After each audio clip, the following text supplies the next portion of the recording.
বন্ধুগণ, দিদিমণি আবার জয় শ্রীরাম শুনলে তার বিপি বেড়ে যায়। ইলেকশনের সময় রাস্তায় ছেলেরা জয় শ্রীরাম বলেছিল, উনি রাস্তায় গাড়ি থেকে নেমে চমকেছিলেন, এই গালাগালি দিচ্ছিস কেন? উনি জানেন না জয় শ্রীরাম মানে কি। ওটা গালাগালি নয় দিদি, লোক গায়ে জোর আনার জন্য বলে জয় শ্রীরাম।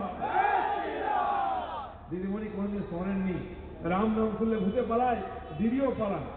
জয় রাম নাম এত জোরে বলুন যেন ছেড়ে পালিয়ে। যে রামকে সহ্য করতে পারে না, এই দেশের মানুষ তাকে সহ্য করবে না। এটা রাম রাজত্ব ছিল, রাম রাজত্ব আছে, আগামীতে রাম রাজত্ব হবে। তাই ভাবে দেশের প্রধানমন্ত্রী আমরা কথা দিলাম রাম মন্দির করব, নিজের হাতে রাম মন্দির শিলান্যাসের প্রতিষ্ঠা করলেন নরেন্দ্র মোদী, রাম মন্দির হচ্ছে। আর পশ্চিমবঙ্গকে আমরা ওই রাম রাজত্বে নিয়ে যাব। আপনার মতো পশ্চিম বাংলাদেশ বানাতে দেবো না। তাই বন্ধুগণ, সারা ভারতবর্ষ সারা বিশ্ব জুড়ে আছে, সবাই চিন্তা করছে বাংলার কবে পরিবর্তন হবে। আপনাদের সবার দিকে তাকিয়ে আছে সেই বাংলা আসুক, যে বাংলা দেশ তথা বিশ্বকে নেতৃত্ব করবে, যে বাংলার মনীষী, যে বাংলার শিল্প কলা সাহিত্য সারা দুনিয়ার নেতৃত্ব করবে।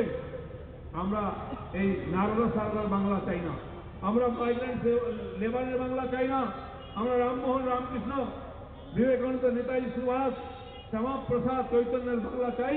সেই বাংলা নির্মাণের জন্য ভারতীয় জনতা পার্টি লড়াই করছে।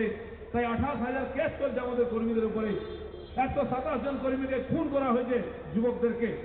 হাজার হাজার লোক জেলে আছে, হাজার হাজার লোক ঘর ছাড়া আছে।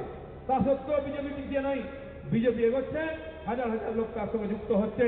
প্রত্যেকটি প্রোগ্রামে মানুষ এসে বিজেপির ঝান্ডা তোলা